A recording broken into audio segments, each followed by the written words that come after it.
Guys, এটা TVS rider. দেখো, এই গাড়িটা আমি পুরোপুরিভাবে খুলে ফেললাম।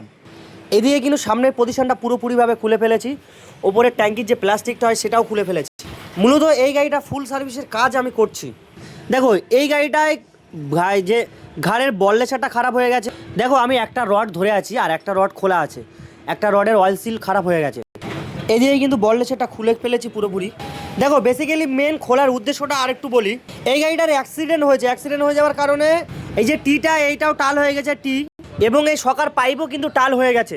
দেখো, এর হ্যান্ডেলটাও কিন্তু একদিকে বেঁকে গেছে পুরোপুরিভাবে। তো এখন মোটামুটি কথা হলে সব কিছু খুলতে হবে, সকার পাইপ ছাড়াতে হবে, এই যে যেরকম টি ছাড়িয়েছি সকার পাইপ ছাড়াতে হবে, এই হ্যান্ডেলটা ছাড়াতে হবে, ছাড়িয়ে তারপরে সব অ্যাডজাস্ট করে এক জায়গায় করে টাল ভাঙতে হবে। দেখো, বল্লেছারের হালাতটা পুরোপুরিভাবে বল্লেছারটা খারাপ হয়ে গেছে, চালানোর মতন নেই গাড়ি, চালাতে খুবই কষ্ট হচ্ছে। তাই কাস্টমার বাধ্যমূল্য হয়ে গাড়িটা দিয়ে গেছে আজকে এইগুলো ঠিক করার জন্য।